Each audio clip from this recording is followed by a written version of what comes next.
Hello students, welcome to today's video classroom, subject computer science, paper programming in C++. Today topic functions. Now we are moved into the second chapter, functions. So we already studied in the C language function, that is the same as up in the C++. So that we are going to move fastly. What is a function generally? We have studied that a block of programs. A function is a self-contained block of programming code. So this block of programming code performs a specific task. So generally when you are writing a large program, so in that large program there are several functionalities need to be performed. At that time the program is divided into several blocks. Each block performs a specific task, specific functionality. So that block is called as a function. So that means dividing a program into functions is one of the major principles of the structured programming language. So it is the concept of the function also reduce the size of the program, because if you want to perform any tasks same times, repeated number of times with the different data, at that time we use a functions by calling the same function again and again with the different data. And same data different data use చేస్తే same task మళ్ళీ perform చేస్తుంది. Same task. For example we have to add the two numbers. We have to have a function called to find the sum of two numbers. So whenever we require the sum of two numbers with the different data, we call the same function again and again. That is a main help of advantages the functions.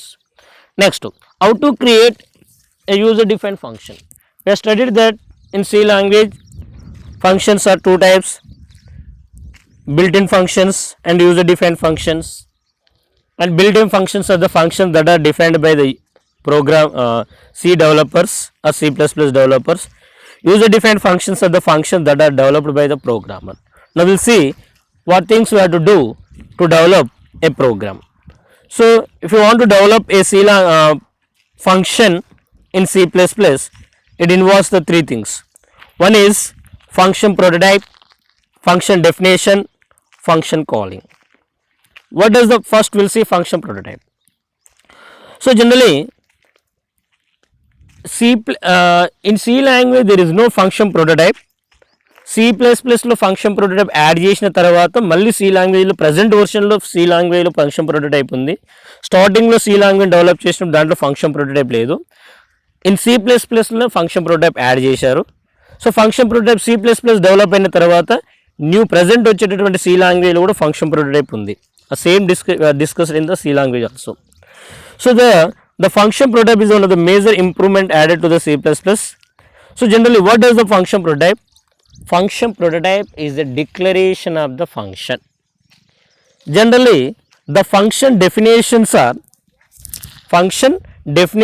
are written after the main function. This is a main function. After this main function we will write the function definitions. These function definitions are invoked, called from the main function. So generally the function execution starts from main function. So within the main function we are calling the function, but function definition is after the main function. At point of this time the compiler does not know what is that function. A function name గురించి compiler కి ఏం తెలియదు. For that purpose we are declaring the functions here. Before the main function only we will declare the function. Similarly the simple variables అయితే ఎప్పుడైతే మనం use చేసుకునే ముందు వేరియబుల్స్ని use చేసే ముందు మనం డిక్లేర్ చేస్తామో, ఫంక్షన్ ప్రోటోటైప్స్ కూడా ఫంక్షన్ డెఫినేషన్స్ కూడా డిఫైన్ చేసే ముందు you have to declare the function. That is declaration of the function is called as a function prototype. Declaration of the function is called as a function prototype. Sir ఎగ్జామ్లో last time ఇదే విధంగా అడిగాడు. What is function declaration? Explain the function declaration. Function prototype అనే word use చేయకుండా explain the function declaration. The function prototype is the declaration of the function. So what does the function prototype? The function prototype defines the what is the function name, how many number and type of arguments it takes, and what type of value it can return. Every function can take multiples number of input data, but it can return a single value, that may be any data type, a single value. So what is the data type of that value? That is the return type. Here see the syntax is return type, function name, argument list. So here return type may be any data type, that may be int, float, char, whatever it may be. So if the function does not return, it can be void. Okay. Next, sir, where you have to write this prototype? Inside of the main function or outside of the main function? So for example, I have the function name sum. It will take the two integer values and return the integer value. So like this. So when a function is called, the compiler uses a function prototype to ensure that the proper arguments are passed and return value is treated correctly. అంటే ఇప్పుడు function call చేసినాము, ఆ function కాలింగ్లో ఏముంటాయి, పారాంథసిస్లో some values ఉంటాయి, ఇక్కడ integer data types ఉన్నాయి, ఇక్కడ కూడా ఇంటీజర్ డేటా టైప్స్ ఉన్నాయి లోవా, like that will be checked. Okay, that is the function prototype. Next is the function definition. Function definition is the actual programming code of the function, a block of programming code. So it contains the code to solve that particular problem. Okay, the code in the function can be executed when the function is invoked. ఈ function లో రాసిన programme code automatic execute అవుతుందా? No, it has to be invoked by externally.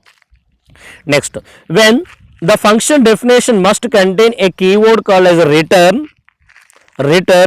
when there is a return type without void కాకుండా any other data type ఉంటాయి, అంటే ఇంట్ కానీ float కానీ ఉన్నట్టు ఖచ్చితంగా రిటర్న్ కీవర్డ్ అనేది ఉంటుంది. Okay, so given an example program, some program, it will take the int sum int x comma, see here int x comma y. Sir, why don't you write like this? Because both are integer variable. No, we have to define independently because they are the parameters. Now function calling means once we define the function, we can call many times. Once we define the function, we can call many times by passing the required parameters. So that means execution of the body of the function is called as a function calling. Okay, so we can call many times. By passing the required parameters. The function can be passed like this: the function name and required arguments. If the function returns any value, automatically the function calling is assigned to a variable. So here some function is returning an integer value, so that the function calling must be assigned to a integer variable like this. For example, if the sum function does not return any value, if it is a void, automatically the function calling statement will be like that: sum of 10 comma return. Because it does not return any value, so no need to assign to any variable. If the return type of the sum function is void, no need to assign to any variable.